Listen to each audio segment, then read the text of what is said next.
How do we make this first finger feel super comfortable with barrying? Yeah? How do we make it feel like it doesn't need any help from any other fingers? How do we strengthen it on its own? Remember this idea I said yesterday when I played the back, is that this is a half barry where it covers the 3 strings. This is a full barry.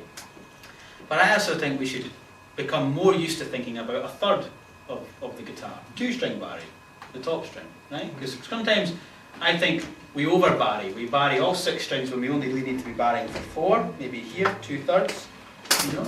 Or maybe here when we only need to be barrying 5. So we need to get used to this a little bit more. So I have an exercise, again, fret 5, and I put my first finger on and I go in a line, 1, 2, 3, 4, without a barry. Okay? Then I put my first finger on, like a bar, but just the 2 strings, and I have like this, yeah? Then I have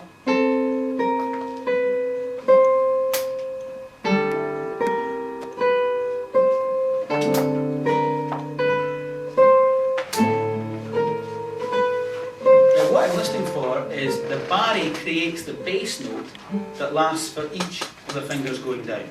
So if you imagine, say these were crotches. 1, 2, 3, 4. Well then this is a semi-beat.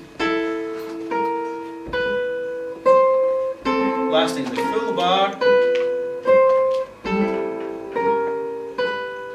but you're doing the top E string.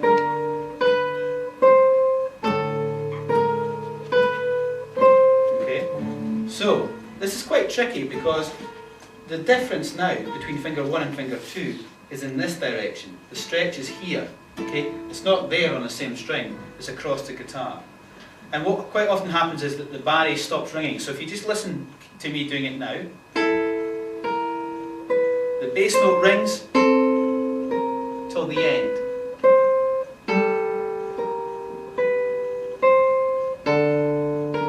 Barry is getting further from the action, further from the top E string, but it's ringing the full way through.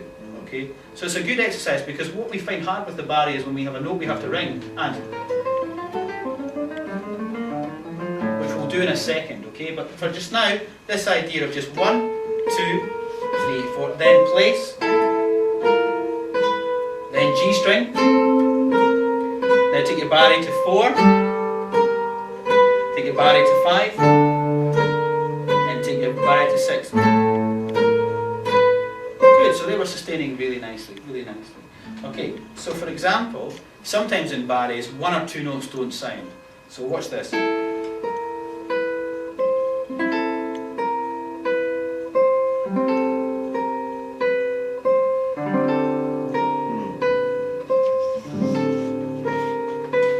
now making a chord. And I'm increasing the chord by the distance of the barry. And again, the problem is the distance between first finger and second finger. It's not a stretch in this direction, it's a stretch in that direction. And what we have to hear in the barry is that eventually, all those, without any buzzes,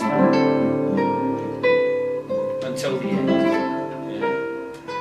Yeah. It's actually quite hard. You know, let's try it together after 2. 1, 2. So then the B string, then you pluck the 2 together, so roll. Then you've got 3 strings now. No buzzes, the 5. The hardest. Then make it smaller.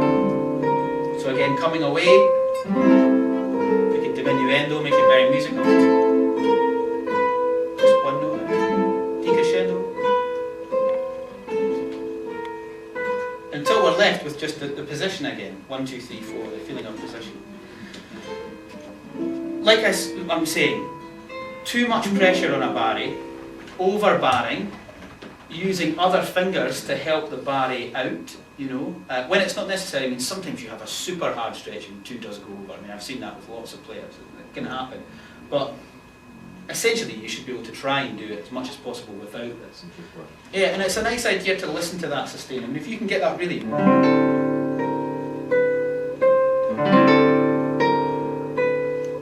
without any buzzes, but with that real stretch, that's a really successful barry chord. Really easy. Now, of course, there is this idea of maybe doing it in the other direction.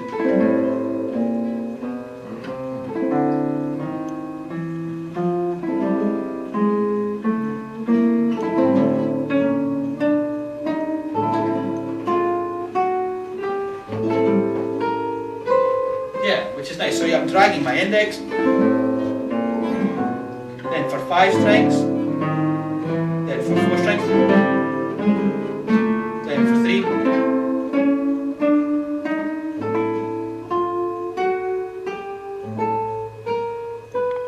And you could do the opposite direction just to finish off. But it's this idea of being very confident with this idea of barring the whole time. I think it's a really good idea, just to hear all the sound.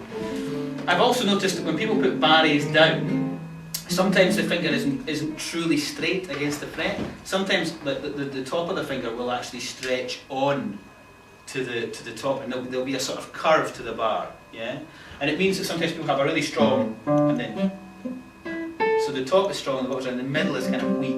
So it's obviously this area.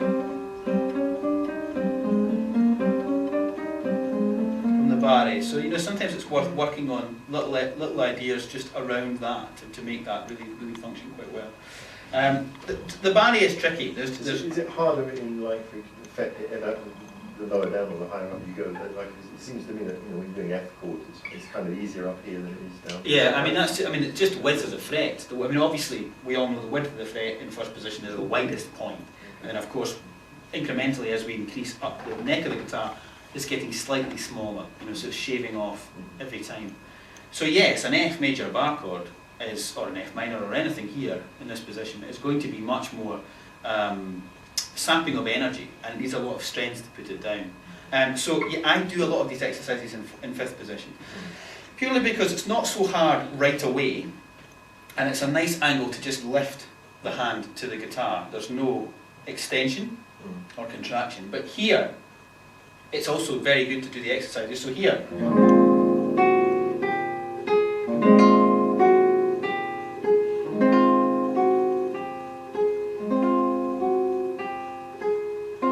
it takes a bit more pressure to keep that barre strong for all those notes that are ringing on. Yeah, it's more difficult in first position. But maybe you start fifth, take to 3, and then take to 1. Go down in step. Don't just get used to jumping it between 5 and 1, because there's actually a huge difference between fret 5 and fret 1 in actual length and width of the fret. When you actually want to put down an F, you don't have to push that much energy into the guitar to get that F to work. The reason being, the distance between the fret and the string is very small. But over here at the 12th fret, where what we call the action, this is the furthest point for you to really play. You're not going to play so much higher than 12. So here is the bit where it sticks. I actually have a couple of exercises to help this, because when you release the string comes the furthest away from the fingerboard that it ever will at this point. So it actually lifts the finger off quite a lot, right? The finger that's worst for is the 4th finger, right? So I have an exercise. You put your pinky finger, your baby finger at the 12th fret, right? Top E string, 12th fret. So obviously 12th fret where the body of the guitar joins here, in the case of all of our guitars. And I want the right hand to be A, M, I. A, M, I.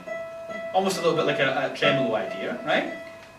You play that 12th fret and then you release. And you have 2 open strings, so...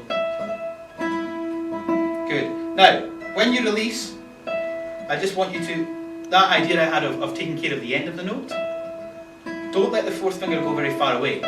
This is a great exercise for you, because it's going to really sort the 4th finger out. Then take it back 2 frets to 10, then take it back to 9. So it's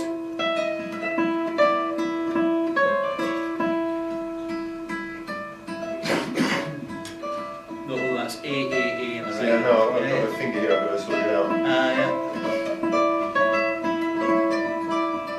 Yeah, so no barre, just... Yeah. Now, the string gets thicker.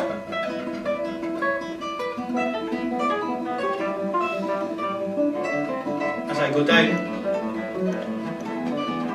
And the stretch gets more. And the string is coming up higher. So this exercise, really good one.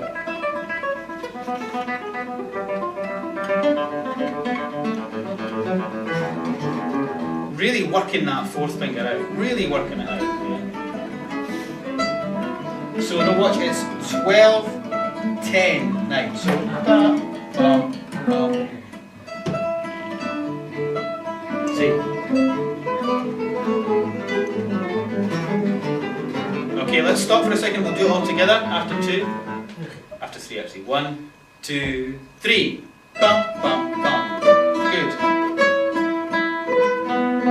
So the 12th fret, this is the most you have to push with the weakest finger.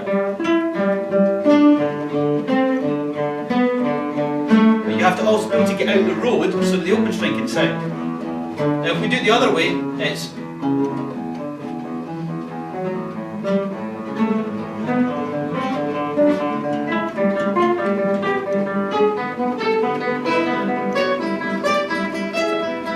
so it's a really nice exercise.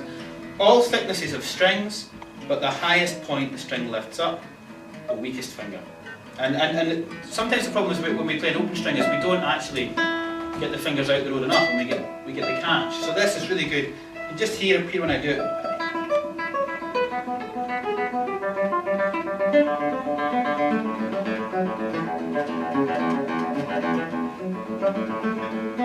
So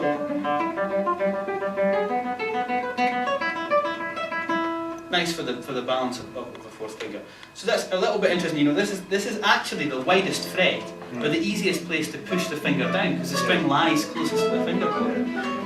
Up here where the fret's smallest, it's the furthest away. So they have different challenges really to do.